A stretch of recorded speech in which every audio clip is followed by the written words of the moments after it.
The following conversation is with Dr. Dorothy Martin-Neville, a pioneer in integrative healthcare, visionary leadership coach and speaker who has transformed countless lives through her work.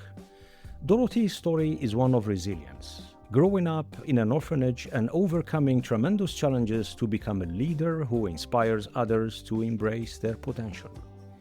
This is Pre-Zero Sports Talk podcast, and I'm your host, Sid Bansalam. Today, we're diving into Dorothy's incredible journey and exploring what it means to lead with purpose, adapt to change, and build a legacy. Let's jump right in. Welcome to the show, Dorothy. Thank you very much. It's a real pleasure to be here. Your journey from growing up in an orphanage to become a transformative leader is extraordinary. What motivated you to step into this role as a leader, coach, and speaker? Many things. I don't know that I necessarily woke up one day and said, gee, I'm going to be a leader and a speaker. Life evolves step by step. We go through things and we end up in places we say, this is amazing. I don't know how I got here. What I did is I was divorced when my children were very, very young, kindergarten and fourth grade. And I needed to support us. And I went out and got my master's and became a psychotherapist. I had been a social worker and moved into therapy. And with that, a few years in, I was blessed with that. I spoke everywhere. I knew people are not going to come to you if they don't even know you exist. So we have to let the world know we're here in order to be able to serve the way we want to serve, especially at a level we want to serve at. And I went out and spoke to every women's group, church group, synagogue, every place that I could go that would allow me in to speak. I did. And eventually, 3 months later, I had 42 patients a week I was seeing for over 20 years. And even if the folks who attended a talk didn't come, they had friends who would say, I need a therapist, and they would refer me. And so I was blessed with a waiting list that lasted most of my career. And what ended up happening is a few years in, I started noticing patterns that certain personalities were coming in with particular diseases as well, physiological diseases. And certain personalities were developing breast cancer. Certain personalities had kidney disorders and so forth. And when none of my friends who were specialists in the medical world could understand that, they said it's coincidental. And yet I was predicting it. I knew coincidence was not the reality. So I went and explored and became certified in 9 modalities of integrative health through acupressure, iridology, reflexology, and so forth. Combined it and put it together to create my own approach to working with these clients. And before I knew it, people on my waiting list were asking to work with me for me to educate them before they had a chance to see me privately. And before you knew it, I was offering classes, and they ended up becoming a 4-year school in integrative health, and not trying to be a pioneer. One of my students was the head of cardiology at a hospital here, the hospital wanted to develop an integrative health department, and asked if I would join with the hospital to create this. And I worked with the head of their medical interns from the medical school with my interns, and we created a team approach to healthcare. And I realized later we were the only 4-year school in energy medicine in the country that required 2 years of medical internships for the advanced students.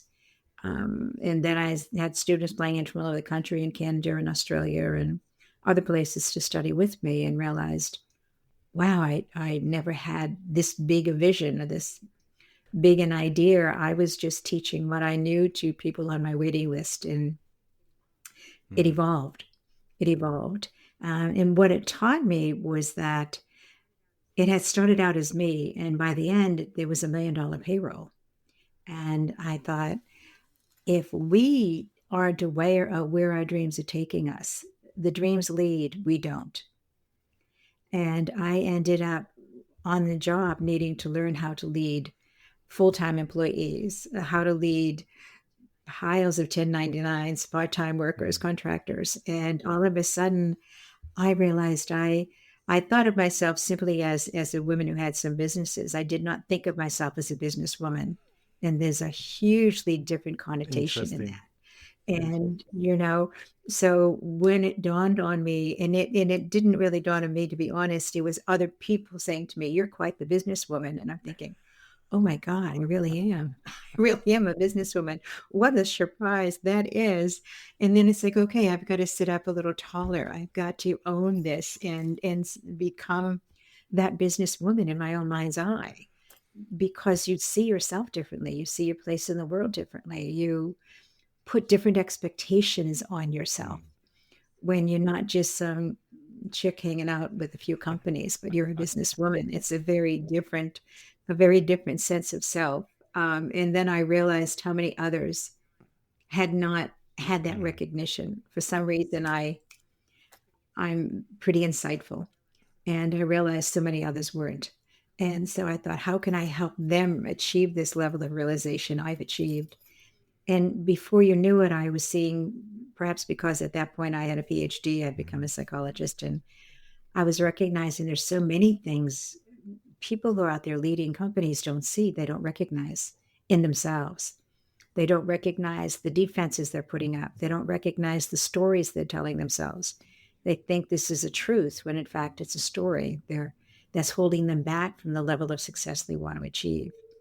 And because I had owned that place as a businesswoman, I now had permission for myself, if you will, to see things Yeah. differently and to see other leaders differently. And it Yeah. evolves. Yeah. What a fantastic journey. And Dorothy, how Mm. did those early experiences shape your views on resilience and leadership? Quite a bit, quite a bit. Growing up in the housing projects, alcoholism Mm. is an issue, or a drug addiction is an issue for many living in the house. Not everybody, but for many living in the housing projects. And what I would see in the morning is, with addiction, there's usually physical violence. So what I would see in the morning was, outside of all of our buildings, there's a front stoop. There's like 5 or 6 Mhm. steps that many young mothers sit on while their children play. There's lots of Mhm. kids, and lots of young women out there who this is Yeah. their life. And even as a child, I thought, some of us just come in with a level of wisdom, perhaps from another journey, but we come in with a level of wisdom that I was looking at these women and thought, they need to know that they have choices. They don't have to live in such a violent Mhm. relationship. They don't have to live in such a horrific situation. I want to help them. When I get older, I want to help them to know that they don't have to do this. And it just was a thought I had. And I just had that realization that when I'm older, I want to support women like this not having to do this. And at the same time, as I went and aged, I began to see the men were also very unhappy. And they were not who they wanted to Mhm. be either. That all of these people were really suffering. And it just, we all do this. I think perhaps because I didn't grow up initially in a family. I grew up outside a family, and then I lived outside on the streets for a few years, even after I was adopted, before I could live in the apartment. That I think there was an objectivity I was able to Mhm. see that others don't really get when they are protected and kept in a nice, warm, loving Right. environment. So there was an objectivity I could develop and see that they need Mhm. help. They need help, and how can I do that? The men need help, the women need help, and how can I do that? I had no understanding. I never knew a woman who'd been to college, so I didn't know that you go to college and you get educated and you have greater depth of understanding and better training. I just knew somehow I wanted to Yeah. do that. Yeah. And leadership can mean different things to different people. In your view, Mhm. what are the main qualities of truly great leader today? A truly great leader, one, owns the fact that they are a leader. Has to own the I think when we don't own it, we don't have anywhere near the Mhm. impact. I literally believe every one of us is called to leadership. Now, for some, that's leadership of their own lives, and where I consciously make decisions as to where I want to go, what I want to do, what is my purpose, what is it that fills my heart, that fills me with joy, that fills me with meaning so that I know I'm where I belong. I know I'm doing what I'm meant to do. That takes a lot of introspection. And leaders, effective leaders, have the gift of that type of introspection. They have the ability to bring their passion that's authentic into their lives. They have, and it doesn't matter what that focus is. We're all here with different skills. We're all here with a different purpose. But there's a realization that this is what I'm called to do. And it doesn't matter if what you're called to do is to be dog commissioner, in your local town, or it's to be president of a country or president of a company. There's no leader is better than another in a sense of purpose or or just a meaning, parent. or just a parent. That's as a mom, I can tell you that, being a parent is a leadership position, because more than once you're thinking, I don't think I want this job. I've just changed my mind. I don't like this. This isn't the Yeah, vision I had of children adoring me. Is it not what I'm getting yeah, when they all absolutely. know I don't, and I Yeah, don't know anything? Yes. Um, and because even as a parent, you can acquiesce to your yes, leadership and say, this is too much work. Go where you want to go, do what you want to do, put your life in danger. I don't care. I'm exhausted. You have to take that deep breath and stand up and claim, hey, wait a minute, I am the parent here. There's yeah, constantly choosing to become the leader you are because of the choices you yeah, made.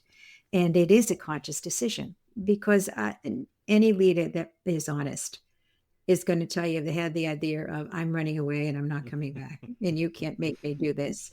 It's okay to get that. And that's the thing, is it's okay to get that yeah, urge. It's okay to have that desire. It's not necessarily okay to do it immediately, but it's okay to have those urges. Welcome to yeah. humanity. But an effective leader, I truly believe, mm, follows what they're here to do. Hmm. They don't do a job because it's making money. They don't do a job because it makes them important. They do a job because it allows them to really live a dream, a vision they have, and make the world a better place, make themselves a better person, a more expanded, more powerful, more impactful person. Dorothy, on that, specifically on that, how has your definition of leadership evolved over the years? Can you share a story of, let's say, a leader who deeply inspired you? Golly, there are many. Initially, when I was very young, my thought of leadership was just, I'm in Mm, charge. You know, I'm going to be the one that makes all the decisions. And then as I grew as a leader, I realized I don't want to make all the decisions, and I shouldn't. I need input. In one of my companies that had a large number of employees, every Wednesday we would get together and I let them know what my thoughts are for the week, or for this program we're developing, or for what we're doing, and then ask for completely honest feedback, because each of them would be seeing the same thing I'm looking at from a different perspective. And they could expand my ideas or redirect my ideas or support me in a way one brain can't do. All of these other minds were really helping make this product a far better representation of what I wanted to do, and realized that no, leadership isn't being in charge of making all the decisions. It's really pulling the best out of mhm, everybody and letting them know they can disagree with me, and I'm perfectly fine with that. Calling them to be their best selves. And I really saw that leadership is calling everybody on my team to be their best, most powerful self, and having the courage, the strength, and the creativity to make our vision for this company bigger and better than I ever could have mhm, done on my own. And it really showed me the importance of my own personal growth and emotional intelligence, my own growth and my own spiritual development, my own growth as a leader, and feeling comfortable knowing I'm going to be corrected, I'm going to be redirected, I'm going to be expanded. They're going to ask more of me than I thought I needed to give, and grow into that, and really see this not as a critical mhm, challenge, but as an important challenge to keep growing and expanding and becoming better and better as mhm. a leader, and better as a Yeah, person. yeah. You've been called a pioneer in integrative healthcare. What does being a pioneer demand of a leader? A willingness to stand out, a willingness Hmm. to stand out. When I initially started my school, people would say to me, but you're so extremely intelligent. Why are you getting involved in something that is so ridiculously out of the box? Why are you getting involved in something nobody gives What do you credibility mean, but to? something Uh, completely out of the box? Is it a lack of recognition in that industry, or? Well, yeah, because people did not believe a pioneer is bringing a new idea Yeah. to fruition.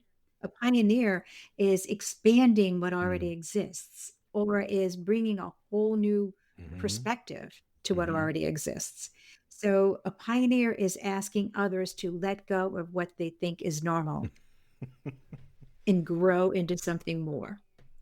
And when you ask people to grow and expand and look at things differently, you're asking them to step out of what is currently absolutely Hmm. acceptable. That puts them at risk of being Yeah. judged, at risk of Yeah. being criticized, at risk of being Mm. ridiculed, Yeah. and losing respect. There are people who, at one point when I was teaching in grad school, thought I was extremely intelligent and capable, and look at how important she is. And then, oh no, she's gone off the deep end. She's lost it now. She's something happened over there. She's not who she used to be. And I'm thinking, thank God I'm not who I used to be. And they're thinking it's so sad she's not who she used to be. All right. So very different Yeah. opinions of what happens when we start doing the thing that's not the Yeah. norm. Uh, People get Yeah. comfortable, and a pioneer makes some people Yeah. uncomfortable. What he or she also does is give other people Mm. permission Yeah. to be pioneers Yeah. themselves. And to me, that's an effective leader. It's giving Hmm. you permission to be your best self. And if you're called to be a pioneer in some industry, go for it. If it's a pioneer in the industry I'm in, go for it. Well, together we can take this industry Mm. even further. But it means you have to be willing to be Yeah. ridiculed. You need to be willing Yeah. to be And, judged.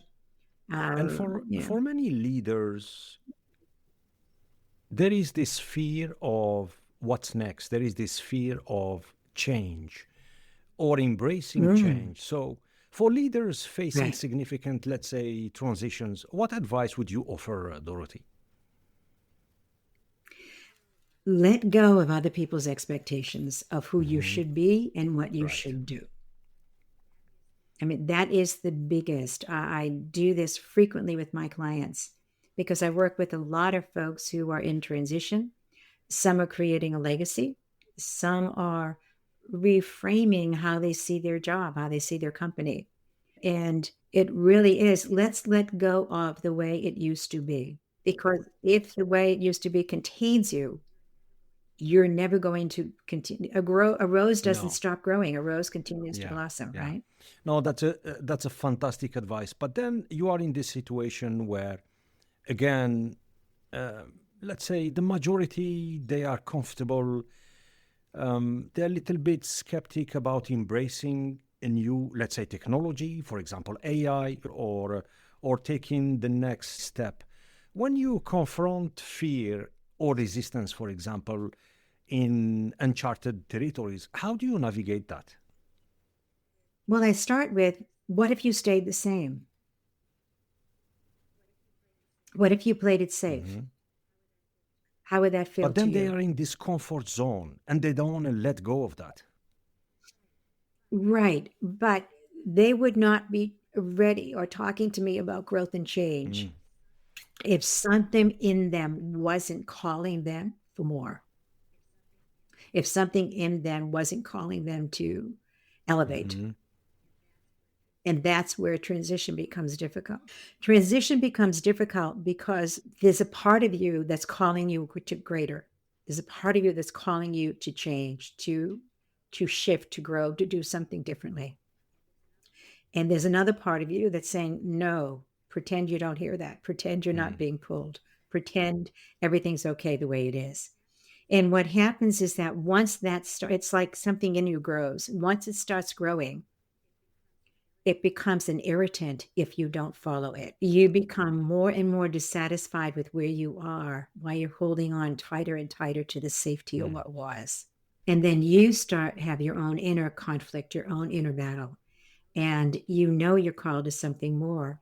that it isn't should I, it's I'm terrified. And now I'm in an inner battle myself with I don't want to do this.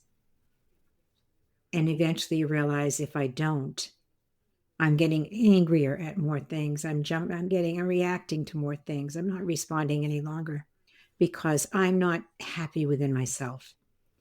And it's more and more I'm being called to something different. And inner peace is only going to come Yeah. Yeah. when you follow that. And unfortunately, I've worked with people who have spent 5 years trying to fight that need to grow, and some do it instantly, and that's the gift. When you grow frequently, when you become a pioneer, if you will, Mm-hmm. frequently, you realize the road of least resistance is just to Yeah. follow it, just Yeah. to go with it, right? Yeah. But when it's a new thing for you, you get in your own inner battle, but then you start taking it out in your relationships. You start taking it out in your work because you're not comfortable within yourself. So as I point out to them, all right, then let's not actually a client just the Mm-hmm. other day. She said, I realized it was going to be this difficult. I thought it would be easy. I was so extremely successful over here. I thought it would be easy to be successful here. And this is work. I don't know that I want to do it. I said, okay, then let's give it up. Let's not help you grow to where you want it to go. Let's throw that dream out the window and let's just stand still. What will that be like for you if you stand Mm-hmm. still right now? That's a stupid idea. Well, you told me you didn't want to do this anymore. This is Yeah. too much work. So let's just throw Mm-hmm. it out the window and you can stay still. And there was a few moments of silence until she said, I really don't have a choice. At this point, I know I can't stay still anymore. I said, okay, then let's look at why this is difficult. Let's look at what's getting in the way. What are the belief systems that are showing up for Mm-hmm. you? What are your expectations? Because the reality isn't the same as your expectations.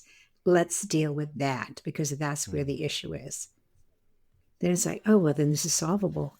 Yes, it is Great. solvable. Yeah. If we look at it, it's Yeah. solvable. Yeah.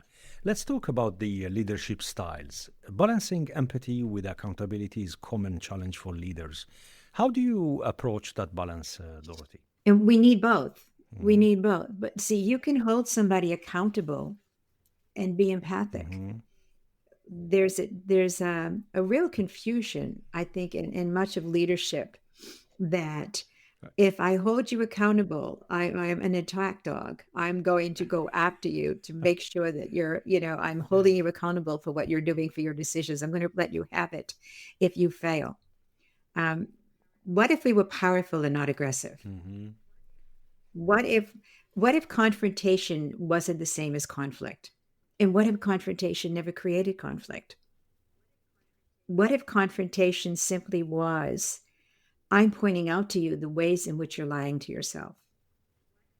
What if holding you accountable to be who you really are means I'm here to remind you that you're choosing victim and powerless versus powerful and unlimited?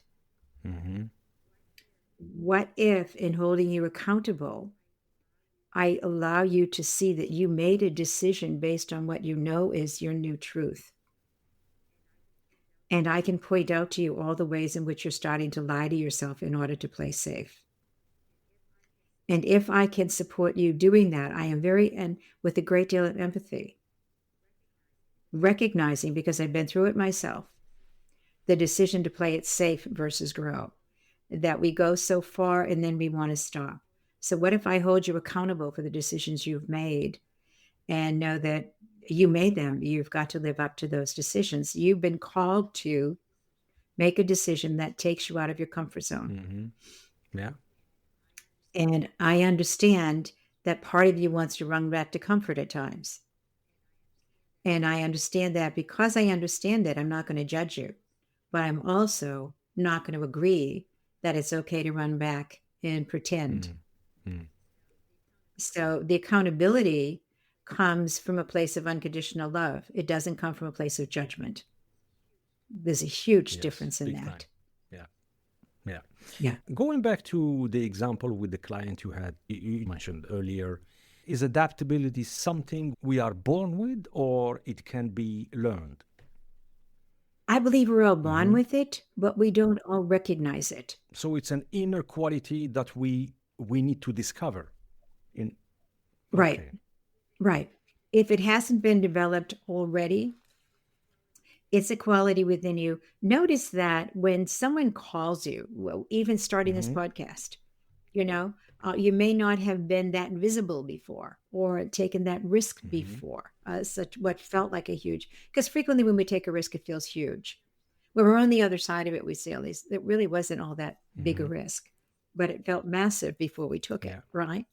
And so when you get there on the other side, it feels like this is so Yeah. natural because what you did, this is who you've always Mm. been. You just gave yourself permission to own a part of you that you hadn't owned Mm-hmm. previously, Yeah. right? So to me, our dreams, our visions are really our soul or our essence, whatever the word is, it's irrelevant to me. It's our connecting with who we truly are. Our dream calls us to become who we're meant to be, Mm-hmm.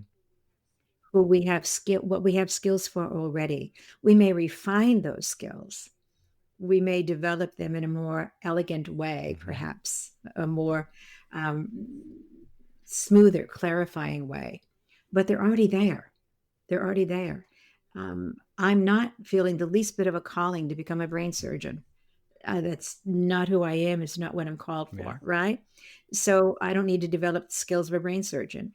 But when I want to do this, I'm called. Clients challenge me Yeah. to grow.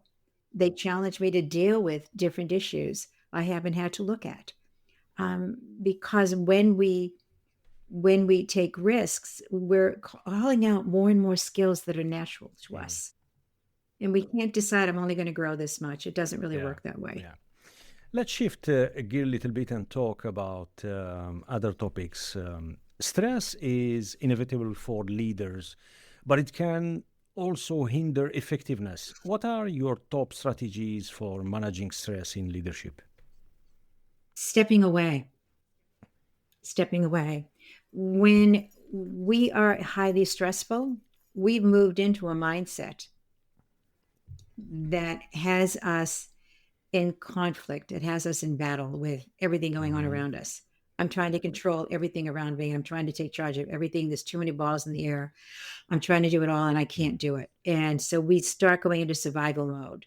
And when we're in survival mode, we've lost all connection to creativity. When we're in survival mode, we've lost all ability to respond. We're now in reactionary mode. So to me, it is either separate, go in the bathroom for 15 minutes, go get a cup of tea. Sometimes it's Mm-hmm. take a Take day a off, break.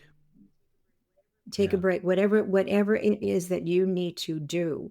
And it may be, you know what, I know I've got all these balls in the air, and right now it feels like I've got a crisis everywhere, but I need to go away for the Mm-hmm. weekend. Yeah. I need to step away completely and go to the theater or go hiking, do whatever it is that appeals to you, to step out of this Mm. reality Mm.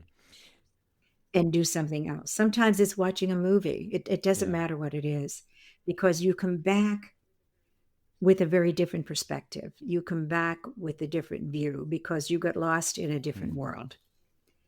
And then because you come back, it's now you can see it more clearly because you're not caught in a tunnel. You're not caught in this survival mode.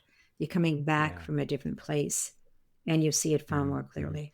Because there is this myth, Dorothy, that if you want to become a CEO, decision maker, a leader, a president, you name it, you need to be available 24/7. And that's the cost. Or put it this way, that's the price. And I keep hearing the same thing on and on in various mediums, podcasts, and stuff like that. And then the first question is, hang on a little bit.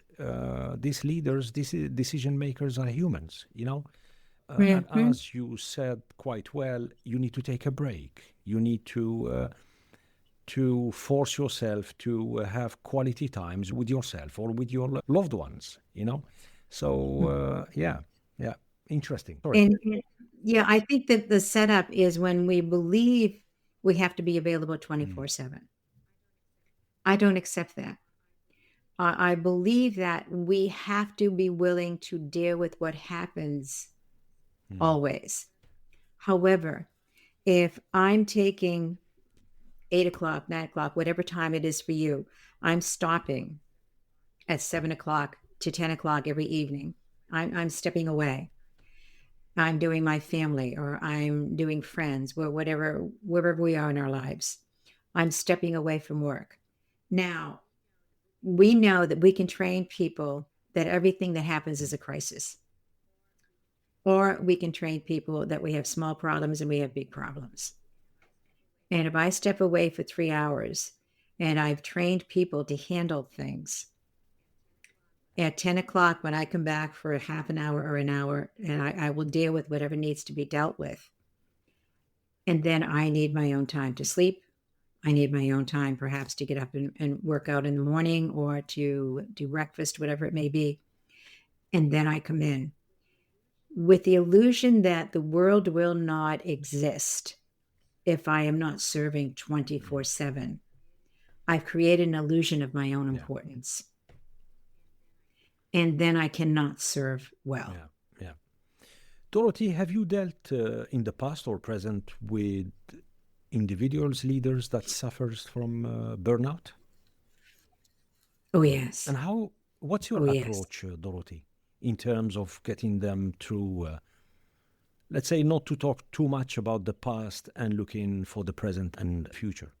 I start what I do when they reach me at burnout is my first question is always, who did you think you were supposed to be in that situation? Hmm. All right. And frequently they thought they were supposed to be the one main problem solver. They were supposed to be the one that could handle everything, to do everything for everybody. And we start with that because that's a fallacy. It's like, where did you learn that belief about who you were supposed to be? Because when you were so focused on being everything for everybody and handling everything, you stopped being present. When our story runs our life, we are no longer in our life. Mm. And that's a really important point that when we are living our story, we are not living us. And when I began with that, what's the story that told you you were supposed to be all things to everybody? Yeah. And when they realize that, then I will go back to at this moment in time, I'm not asking you to do a thing because you don't have 1 ounce of energy available. But if you were going to do something that brought joy to your life, what would that look like? And it's funny because they'll say to me, at this point, I don't have a clue. Mhm. Okay. But if you were to have a clue, what do you think that would be? And then all of a sudden they can tell me. Why the difference? When I ask them, they go to their head. Mhm. If there was something you could do now that you would love doing, what would it be? I don't know, because there's a belief that I have to go get up and do this right now, this moment I know what that is. But when they tell me I don't have it, it's basically what they're saying is I don't even have the energy to do what I would like to do. Okay, then let's take your need to do it away. If you knew what it was, though, what do you think it would be? Because all of a sudden now there's no expectation they do anything with it. Then I hear, I'd love to go on a sailing trip. I'd love to go to my kid's soccer game. Okay. You don't have to do it, but it's nice to know what you would do if you were to do something. And it's all of a sudden, there's like a crack in the foundation, there's a crack in the cement that has them stuck in the burnout because they begin to see that there is the ability for light, there is the ability to come out from under. Even if we don't do it today, there is the ability to come out from under. There is life other than that tight container they have put themselves in, that they lost sight of everything but that tight container. Yeah. It's fascinating. It's exactly the same situation we deal with athletes that face burnout. Exactly the same. Yeah. Yeah. Yeah. Let's talk about subject that is dear to me, women in leadership. What are the biggest challenges women leaders face today, and how do we address those challenges, Dorothy? Sadly, one of the biggest problems we have is we are frequently not given the credibility that we deserve. We're not seen as capable. We're not seen as, we have women in boardrooms who are almost pacified. You're in the boardroom because they need a woman in the boardroom, but we really don't expect any intelligent contributions from you. So we'll let you speak on occasion, when the decisions are already made. And what ends up happening is that frequently women will stay there feeling frustrated.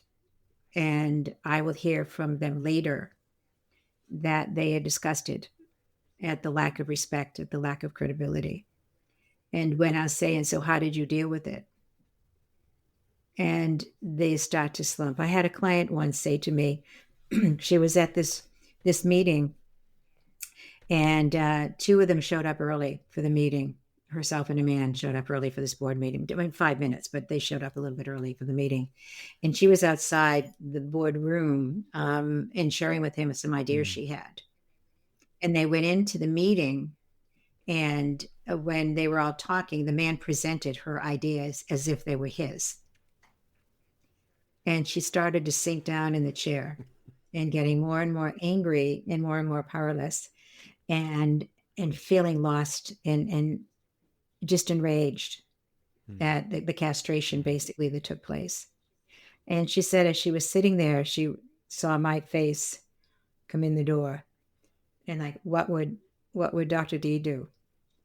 And she sat up and she just said, Jim, what you said was terrific when I shared that with you. You forgot the key point.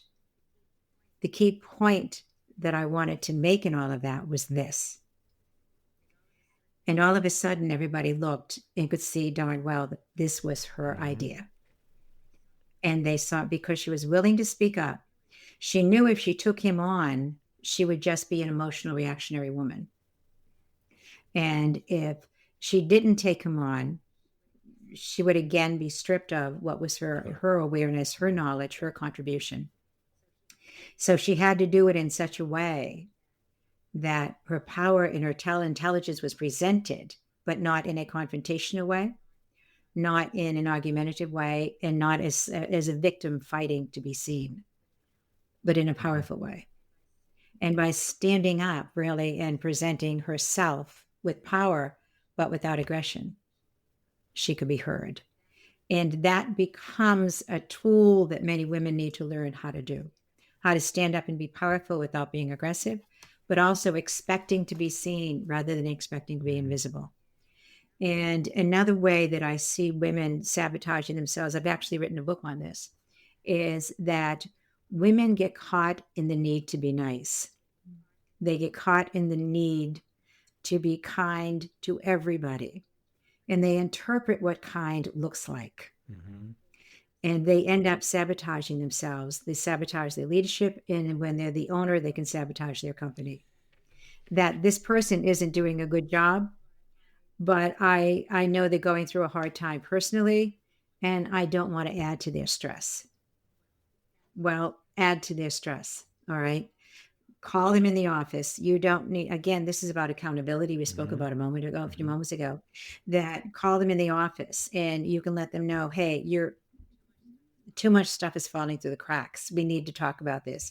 How can I help you do your job without things falling through the cracks? I know you're going through a difficult period. It could be a very seriously ill child. It could be a divorce they're in the process of, whatever is going on. How can we help you because I can't allow you to let so much continue through the cracks. What do we need to do here? And often women feel uncomfortable as leaders calling somebody out, doing something that needs to be done for the betterment of the company. But again, you can do that when you don't need to be nice. You can be real. Yeah. Because being nice oftentimes doesn't allow you to be real, doesn't allow you to deal with situations that need to be dealt with. And you don't have to be cruel, but you have to be real and powerful. And I've seen it with women who are heads of hospitals. I've seen it with women who are just starting out in the industry, whatever their industry is, that it doesn't matter the level, it becomes a saboteur when they are caught in the need to be nice, because that means being a good girl. Yeah. And we can't be good girls. We need to be real women. There's a big It's a difference. big difference, yeah. And how do we empower more women to step into leadership role with confidence? It's through training, through coaching or training in either. You can provide a coach who has already confronted that and dealt with that herself or himself, or you can do training on what effective leadership looks like and deal with what and to me, an effective training program is, let's say I've got 2 hours, is 1 hour of offering information, offering content, and 1 hour of looking at what are their situations. And I'm not saying 1 hour, then 1 hour, it can be all intermittent, but what's a particular specific situation they're dealing with? And how can we brainstorm around that? What can we do with that? How can I support you in dealing with that? And because frequently they're looking at it one way. What if we looked at it these other different ways? What if we looked at it from perspectives you haven't seen? And sometimes it's lack of experience. Sometimes it's inability to stand up and make that decision. And how do we train them? How do we help them deal with specifics, not just generalizations and concepts, giving them real concrete tools to deal with a specific situation? Because they don't have necessarily the old boys club where they can go to somebody that will give them information. Some are blessed with wonderful men or women who have walked before them, who are more than willing to share their experience, but not everybody is. Yeah. Not everybody has that But opportunity. there is another issue that we talk about less and less. The past 10 years, the strategy was to get as many women as possible within a leadership role in the sports industry. Then they get all the training, and most of them, either they were, let's say, former top athletes, and they transition through trainings and stuff like that. The minute they are selected to a key position on merit, not based on gender, what we see, Dorothy, and we try to not talk about it, it's this gender parity, which remains significantly a challenge in leadership, especially in my industry. From unequal pay to underrepresentation in top roles, etc., etc. And in one hand, we claim we are doing the right thing, but on the other hand, we say, okay, why can we not pay that top executive, that lady, the same as that male executive? Is it a mentality? Is it a culture thing? Is it what is it? It's very much a cultural thing. The culture creates the mentality, right? And if we're going to change the culture, we again need to be those pioneers. We need to step out of the box. In order to change culture, we have to be willing to step out of the box and do something that we know is going to be judged, that we know is going to have appalling positions. Somebody's going to be absolutely for it, and somebody's going to be absolutely against it. That what ends up happening is that it's not reasons why women shouldn't be paid the same as excuses.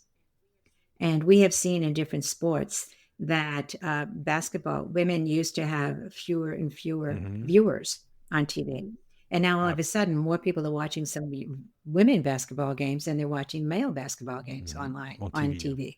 So it's like, no, when we promote it, when we put it out there, because it's novel, if you will, because it's more women are saying, I want to support this, but also men saying, this is intriguing to watch the differences in how women play and men play and all of this. Let's do this.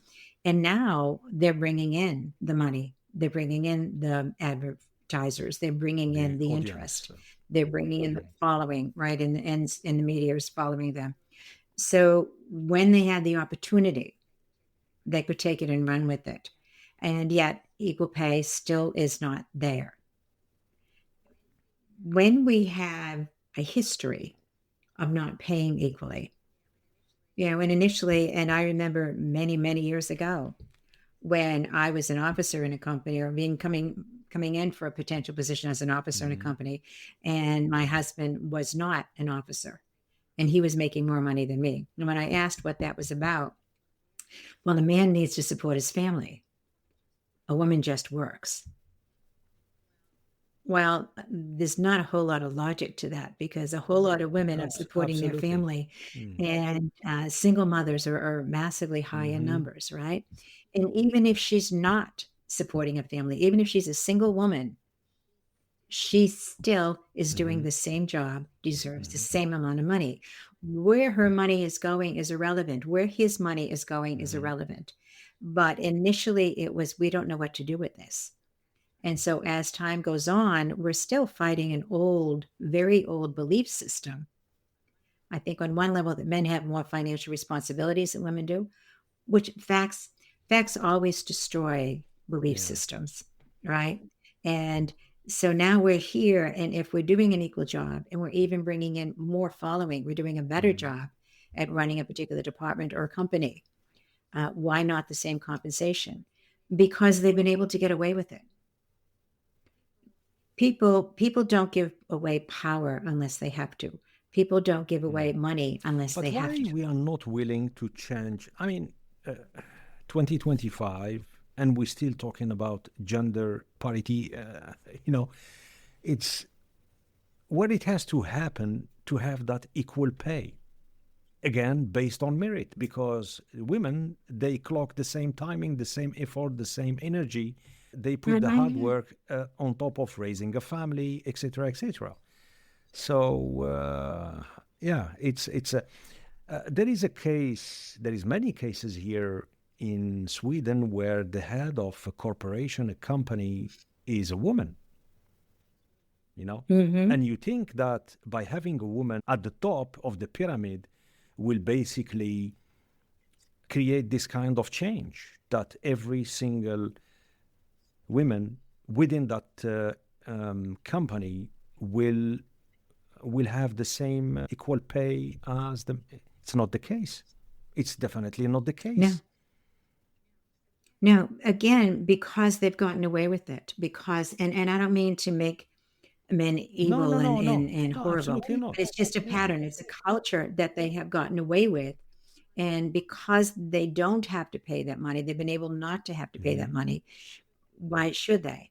And as more women start demanding and expecting, there's also when women, and we know this through research, when women are up looking at a position, they are not very good negotiators for themselves. They have to, a man will be offered a certain amount of money and try to To negotiate. negotiate, yeah. Women tend not to negotiate. They tend to be grateful for the money. And so they don't negotiate for higher salaries. So there are women I know in New York City, their whole coaching position is teaching women how to ask for greater salaries, teaching women how to negotiate, because it's not something that women have been trained to do. Again, is it too aggressive? Will they not give it to me? Will they ridicule me? Will I not get the position because I asked for too much money? Whereas men are more prone, they're more conditioned to asking for greater. So there's two different ways to look at this. One is we've got to train women to expect more and go after more. That's one piece. And the other is training the culture, shifting the culture to equal pay for equal positions, equal power, equal impact, equal influence. So there's two different elements I think we need to look at, this and this.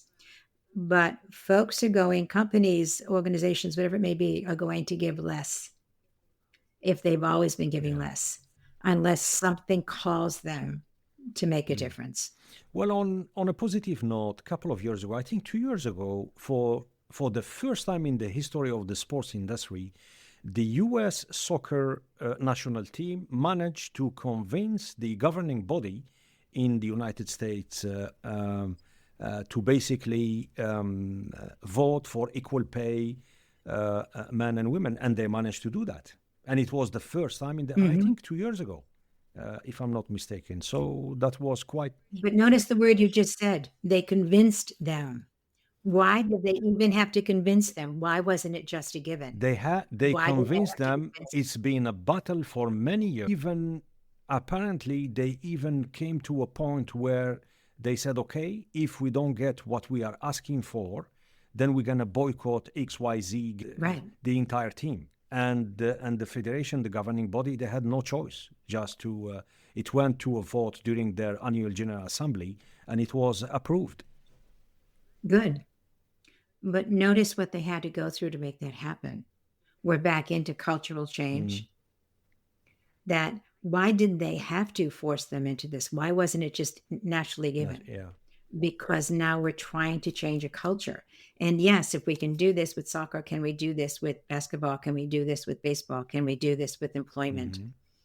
Can we do this? And we're shifting a culture. And it isn't just the American culture. We're shifting And shifting culture, can culture be triggered or, let's say, stimulated by some kind or type of government regulation or? Governments can try to force it. I mean, there's been many lawsuits that have gone on here in the States about unequal pay. There's been many lawsuits that have taken place against companies, against whatever, all right? The fact that it takes a lawsuit to make it happen says It's extreme. people are saying, you can't make me change. Yeah. You can't force us. And so when it's done by force, it's done with resentment. Now, over the period of time, it becomes the new norm. But you have to be willing to deal with it's going to be resentment initially. It's going to be anger initially. They're going to feel resentment initially. And after a while, it becomes the norm. So we have to be willing to be unliked. We have to be willing to have people angry at us. We have to be willing to deal with the ramifications of insisting on something. And sometimes that can be difficult to do because the price you pay is high. The price you pay emotionally, the price you pay in your day-to-day work environment can be very difficult because of that, right? Yeah. So you have to be willing to go through that to get to the other side.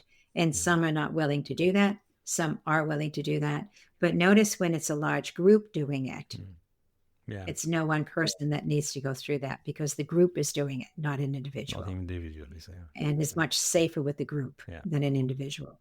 But if enough groups do it, eventually the culture changes and individuals can do it much more easily. So it really is a shift in culture. And unfortunately, like in anything, if one country does it, then another country can bring that out, can make that happen. There's always got to be that person that starts it, that organization that starts it, or that country that starts it, that gives permission for others to try it. It's a fascinating topic. We can talk about this for days. Right. Let's shift to and with lots of different opinions, lots of different opinions out there. And sometimes we ask ourselves why. When is the time where United States of America a woman president? So let's see. Many of us have been asking that question for a while. Yes. And even here in Sweden, we had the first woman prime minister. When was that? A couple of years ago, I think 4 or 5 years ago.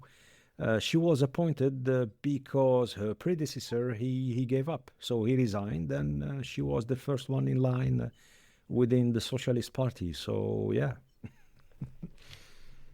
But I must give her credit. She was really good. Yeah.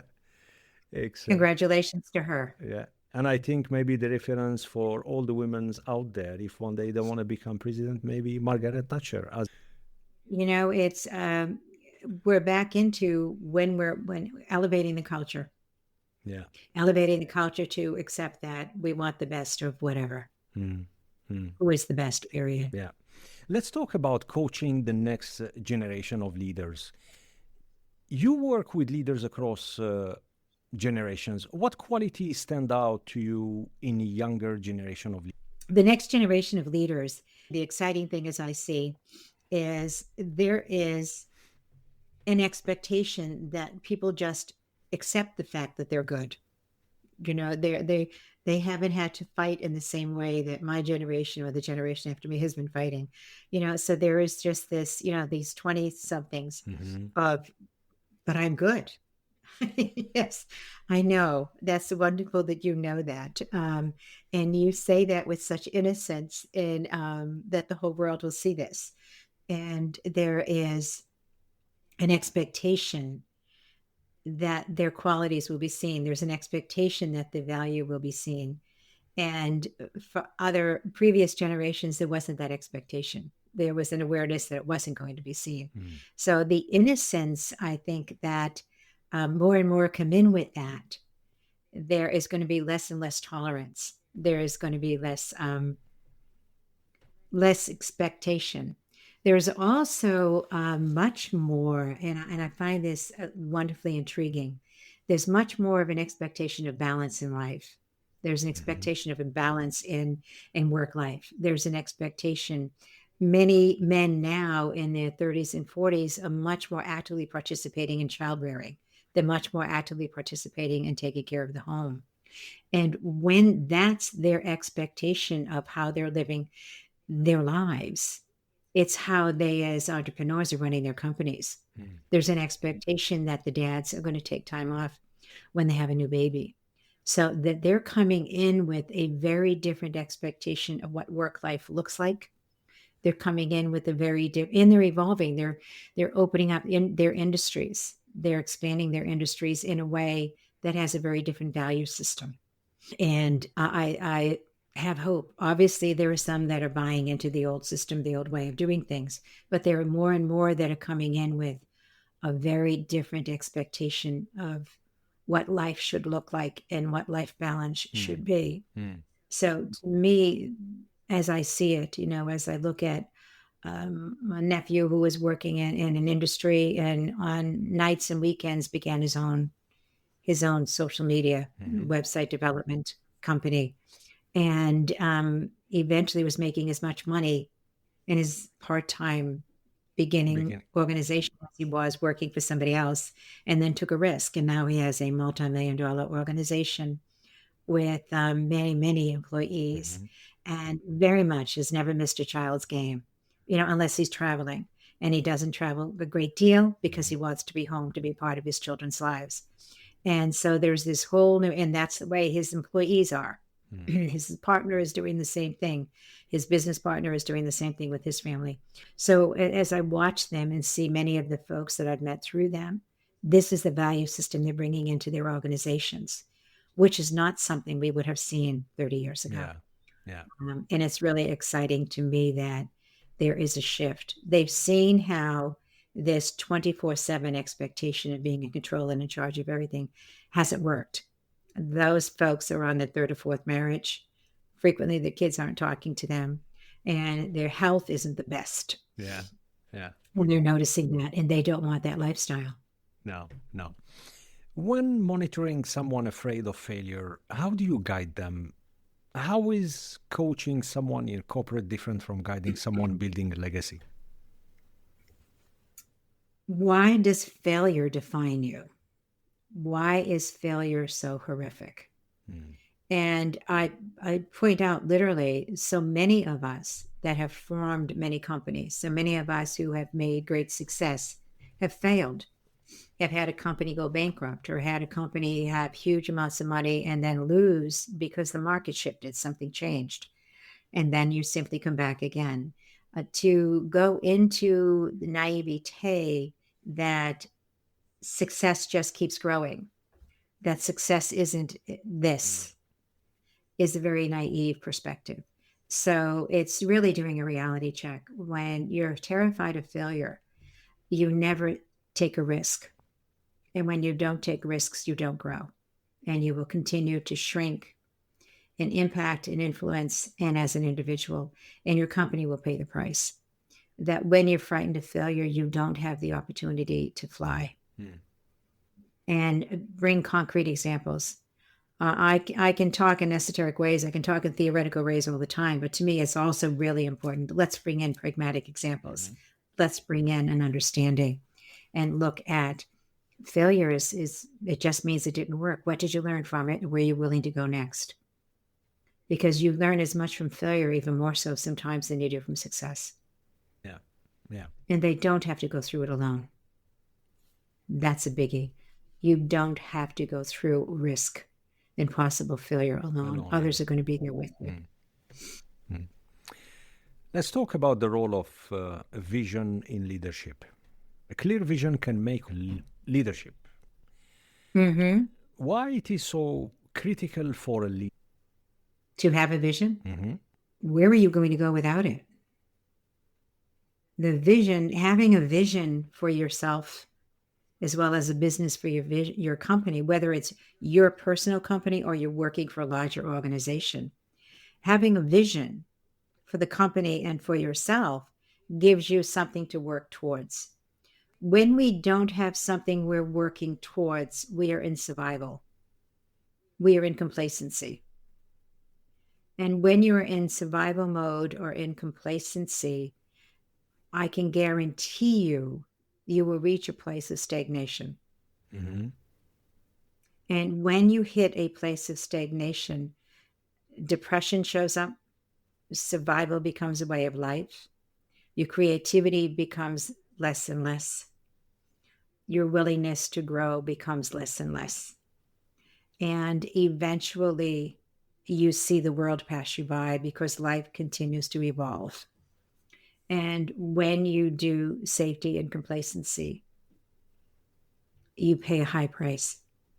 Yeah. A very high price. And how do you help leaders turn a vision into actionable steps? Let's look at what that vision is. Let's look at where it's going to take you and your company, because you can have this expanded vision. Unless you become somebody who can live that expanded vision, it's not going to work. So you've got to grow as your vision grows. And so let's look at where you are, where your vision is at the moment, where you want the vision to go, and who you need to become in the process of taking it there. And now that we can see the bigger vision, and I think that's important, see the bigger vision first, see the person you need to be to live that vision. And now you can realize you're not where you need to be, and your company or your life is not where you want it to be. So let's look at the steps you need to go through and the steps the company needs to go through, or your life needs to go through to achieve that. I mean, it can be as simplistic as I want to buy a house. It could be I want to take my company from 10 million to 100 million, from 100 million to $1 billion. It doesn't matter what it is. Let's take it simple. I want to buy a house. All right, you can sit here and want to buy a house for the next 40 years. What are you doing to buy that house? Let's talk about the doing, because vision is lovely, but without action, it's just a concept. Pointless. So what do you need to do to make that happen? How much money are you willing to put away every week to get a solid foundation? Or how much money are you willing to borrow to get a foundation, to get a deposit to put on that house? What are you willing to do? And so that becomes a big question. What are you willing to do to achieve that? What are you willing to do to become that person? What are the steps we need to take to help you get there? And when people begin to see that it's possible with pragmatic steps in their own personal growth, as well as pragmatic steps in the shifts they need to make within the company and themselves, and then steps they need to take to make that happen. We've got 3 different avenues here for myself, for the shifts that are needed, and then for the steps to get there. And when they can see pragmatic steps, there's hope. I think wishing is lovely, but wishing is empty. When there's hope, it's because you have pragmatic steps that you can see yourself taking. Yeah. Great. Yeah. Legacy is a word that holds different meanings for different people. What does it mean to you, Dorothy? To me, the legacy is, again, it can have 2 different things. The people I'm working with, that I actually happen to have 2 clients right now that their whole focus is creating a legacy. For me, it is, they've been highly successful. One has been highly successful in her industry. She was working with $1 billion industry. And then she now wants to take all the expertise she developed there and do training programs for women over 60 in wealth management and wealth development. Mm-hmm. And she wants to know that when she leaves this planet, she has taught many, many others how to do what she's learned how to do. You know, Nice. for another woman, 2 people in her family have committed suicide in the past Oh. 10 years. Mm. And what she wants to do, she was highly successful in multiple level marketing. But what she wants to do now is her legacy is work with the 20, 30 somethings and teach them about having a vision, about having a purpose, about having meaning in their life. She's not working against suicide directly, Mm-hmm. but she's working against it in the belief that by teaching the upcoming generation, that having a vision, having a purpose, having meaning in your life makes you want to wake up every day, makes you want to succeed at something, makes you want to have an impact, have influence, Mm-hmm. and make this world a better place. And so her legacy, in her mind's eye, is minimizing the desire to leave this planet, giving people a reason to want to be here, to want to succeed, to want to be alive, to want to bring joy to themselves as well as the people in their world. Yeah. Right? So for each of them, legacy is having greater impact and influence in some way. For myself, a legacy is, how do I want to make this world a better place? And what am I hoping will happen when I leave? You know, I had a school for 19 years teaching a method of energy medicine I created. And I know that for every physician that went through my program in the 4-year program I created, they impacted thousands of people over the course of their career. Wow. For every physical therapist who went through my program, they impacted thousands. So nobody needs to know my name, but I know my work has impacted tens of Many. thousands of people. Yeah. Through the people I trained, right? And I trained thousands. So if all of those impacted thousands, we're not talking, many millions of people that have been impacted by work I created. To me, that's quite a legacy to think that I've impacted the healthcare indirectly of all of those people. Yeah. And each of those people I trained had the ability to train many more. So that, to me, that's a legacy, is making this world a better place. And on that, Dorothy, for leaders building something bigger than themselves, how do you guide them? What's the one piece of advice you'd leave our listeners about leading with purpose?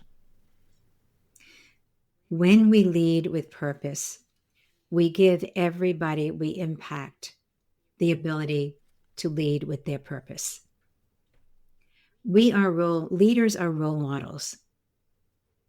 Whether they choose that consciously or not, leaders are role models. And if, as a leader, I am leading with purpose, people experience my integrity. They experience my passion. They experience my clarity of purpose. And they see me living it. And I call them to do the same. I, as a leader, am helping to make this world a better place, not simply because of me, but because of all the people out there that have seen me and now have permission to take that risk, to live their purpose, to claim their passion and their vibrancy and to go for it. And so, yes, I'm living mine to the fullest. But when you are a leader, what never ceases to amaze me is no matter where I go that has a big group, a great number of folks there, somebody will come up to me and say, I heard you speak 18 years ago. You gave me permission. There might have been 600 people in that audience, but they will come up and say to me, I heard you speak. You gave me permission to go do this. And this is the impact it had. Every leader has the ability to have an impact far greater than they imagined. And so when we own that, leadership, and again, I believe every one of us is called to leadership. Leadership gives us the opportunity or the responsibility, however you choose to see that, to impact far beyond we imagined. The number of people over the course of your career with this podcast How many people have heard something you said or somebody, a guest said, and then told a friend who told a friend who told a friend, Yeah. and then who told their child, perhaps? Mm-hmm. What is the impact? And you will never know the extent of the impact you, because you chose to be a leader in doing this and in bringing other leaders out. Your impact is massive without even knowing the full extent The of full it. extent, yeah. If we walked around every day knowing that, imagine how much we would be called to stand up taller, Mm-hmm. right? Yeah. How much more we would recognize the impact of everything we said, everything we did. And I don't mean that as a burden. I mean that as a gift of freedom Yeah. and delight at the impact, the influence we have in the world by choosing to be truly real in who we are, authentic in who we are, Yeah. without limit. Right. Great. Great. Now it's time for our fun part, which is the lightning round. You ready Oh, for goodness. a speedy Oh, Q&A? I'm as ready as I'm going to be. So go ahead. Fantastic. What's your favorite book on leadership? Oh, golly. What's your why? You know, following your why with Simon Sinek. What is your why? Mm-hmm. Why are you doing what you're doing? Mm-hmm. That's such an important question. It is, yeah. Yeah.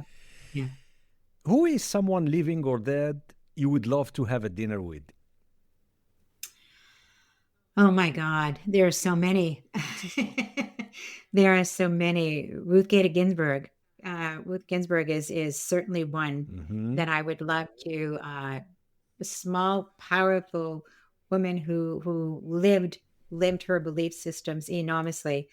Definitely, Christ, Yeah. who created a millennium long movement, many millennium movement, um, of bringing unconditional love to the world, a belief of leaving the world of legal law and enforcing and coming instead from a place of unconditional love. I'd love to have a conversation with Christ. Yeah. Great. Powerful people who have made a big difference in the world because they were willing to stand up and be who they are. Yeah. Yeah. What's one Yeah. habit you can't live without?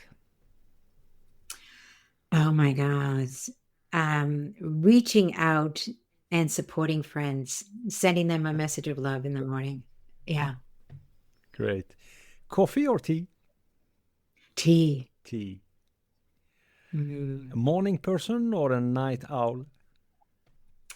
Both. I love life. So I'm up at 6 in the morning or 5 in the morning, and I may take a few minutes to meditate and get caught up with myself, and I'm another day of life. But then I start out and I'm ready to roll. And then in the evening, I know it's time for bed, and I go because I know my body needs it. But Mm. I can think of 42 more things I want to do, and just so it's a discipline Yeah. Yeah. to go to sleep. Yeah. What's the worst career advice you ever gotten?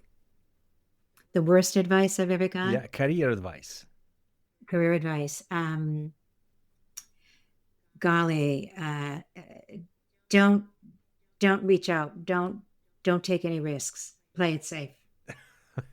Meaning, don't even think about change or, yeah. Right. No, when I my first as a big adult, if you will, Mm-hmm. was being a therapist, Mm-hmm. seeing 42 patients a week, a very, very good income. Mm-hmm. People said, "You're making really good money. You have a huge reputation. You've got a long waiting list. Don't plan on anything else. Don't do anything else. You made it. You made it. Don't change anything because you could lose this." If I never changed anything, I wouldn't be the woman I am. I wouldn't have had this amazing life I've lived. I wouldn't have formed 5 companies. I wouldn't have impacted the millions of people that I've impacted indirectly. Mm-hmm. Um, I wouldn't have had the stories I can tell and the stories I won't tell, Mm-hmm. um, in my life. I wouldn't have the richness. And I'm not talking monies. I wouldn't have the richness Yeah. I have in my life now. And I will add to Yeah. that. Let me just elaborate more, and I will ask you a different question. What's a failure for which you're most grateful?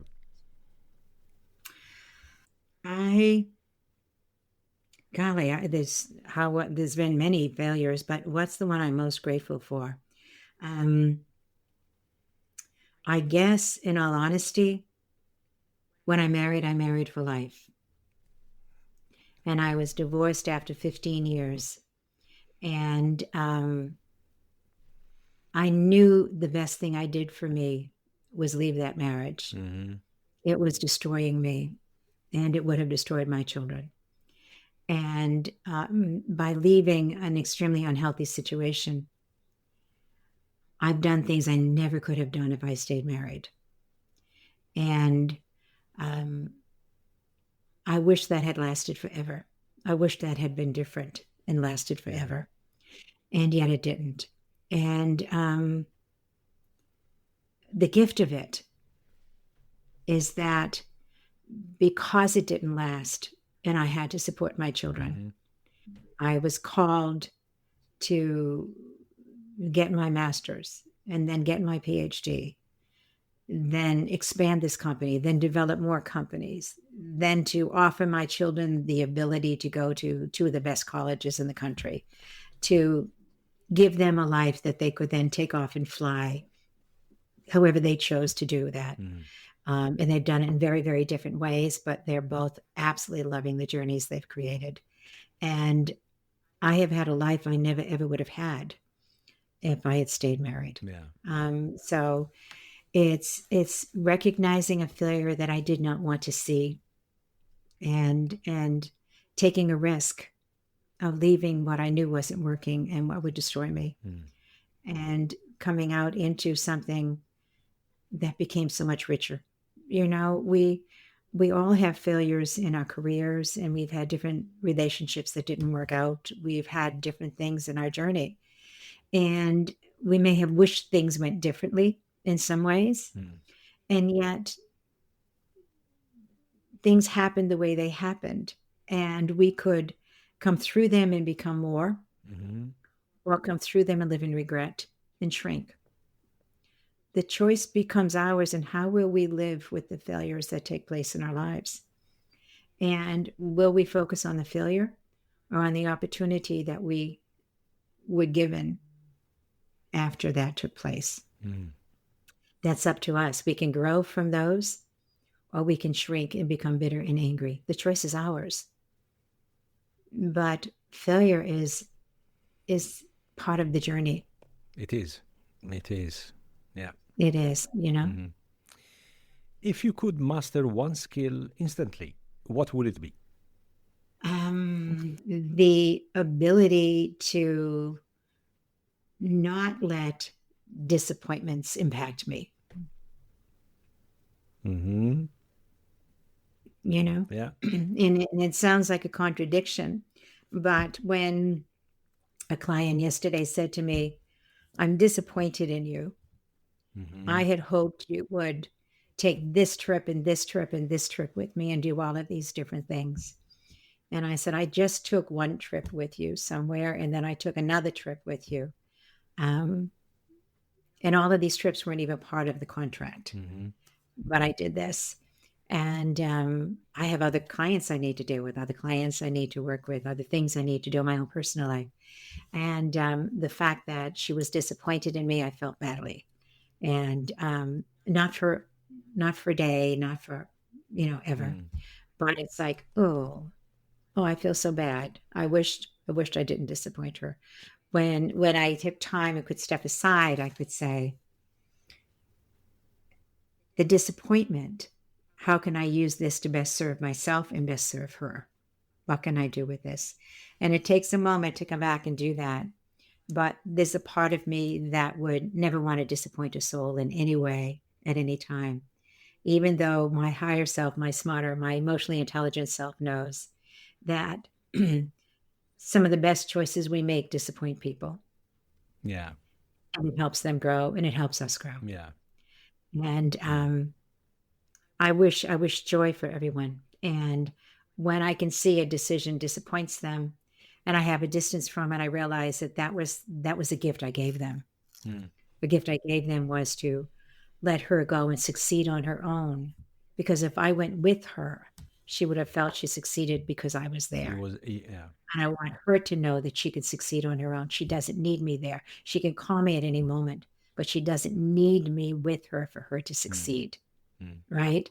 And I know that, but I also don't like to disappoint. Yeah. So there's welcome to humanity, It's and it's accepting our humanity. yeah. It's accepting that It's a we fine have balance. to, It's a fine yeah, it balance. is a Yeah. fine balance. Yeah.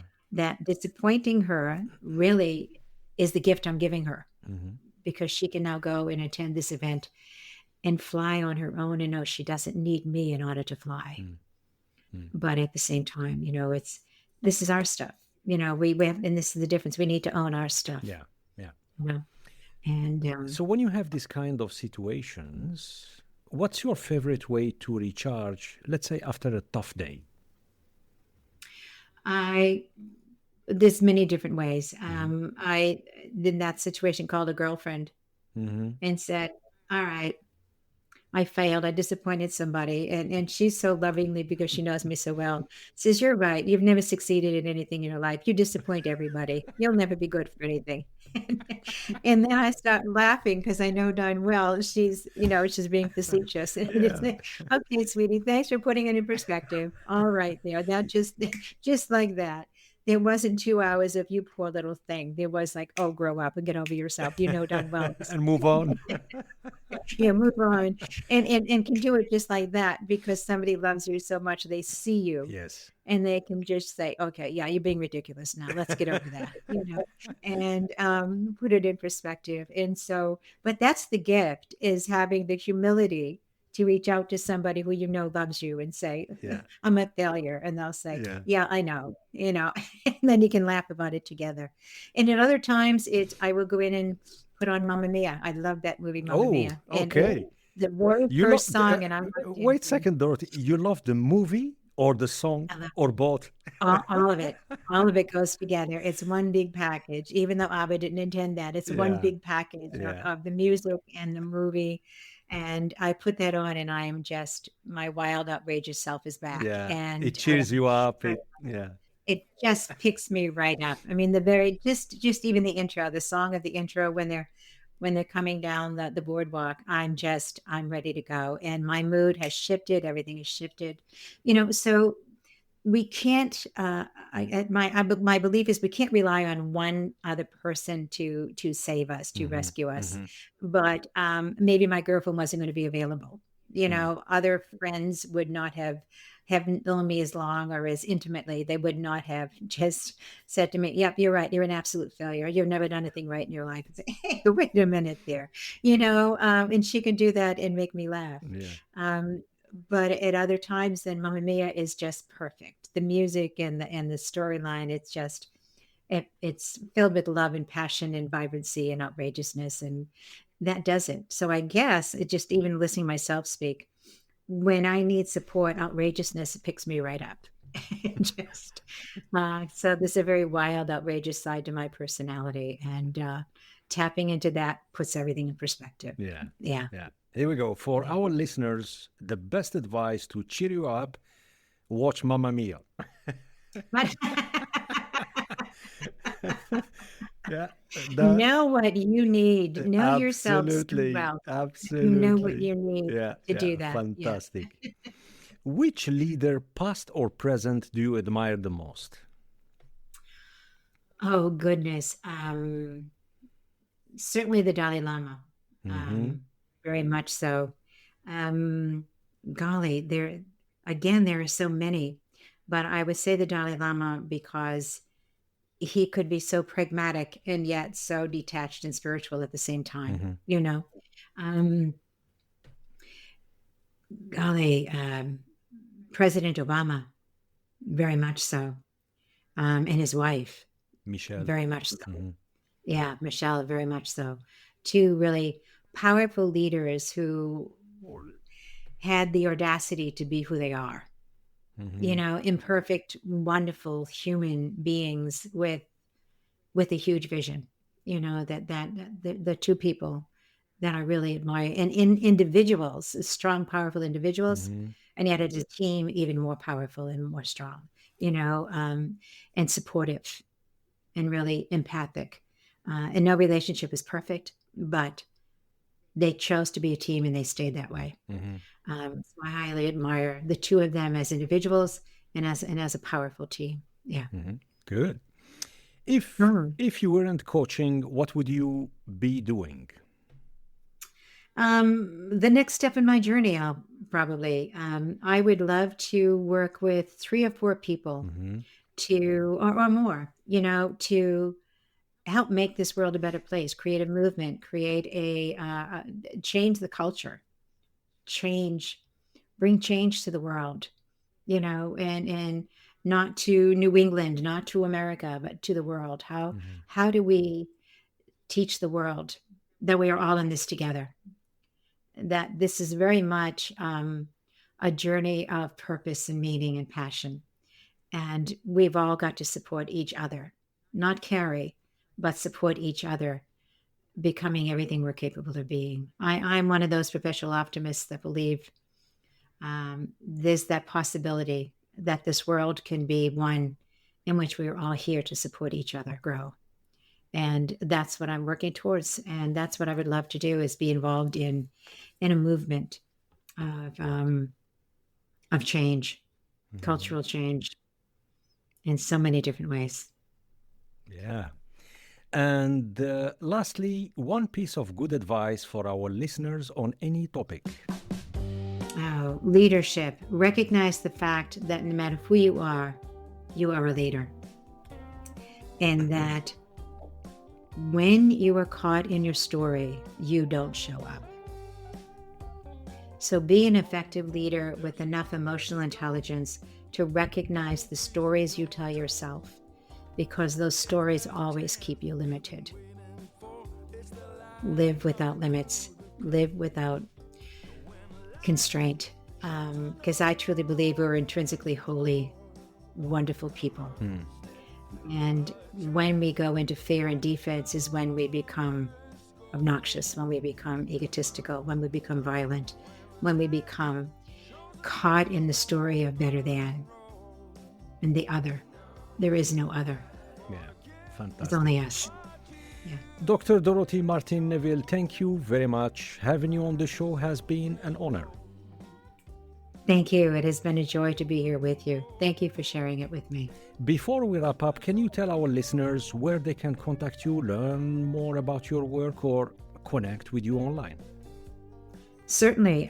My website is askdrdorothy.com, ASKDRDOROTHY, or drop me an email, dorothy@askdrdorothy.com. I'm on LinkedIn, I'm on Facebook and Pinterest and all those places. So they can reach me through any of them. Yeah. Great. All right. So thank you very much for sharing your journey with us and your insights. And to our listeners, I leave you with some words from Simon Sinek. Leadership is not about being in charge.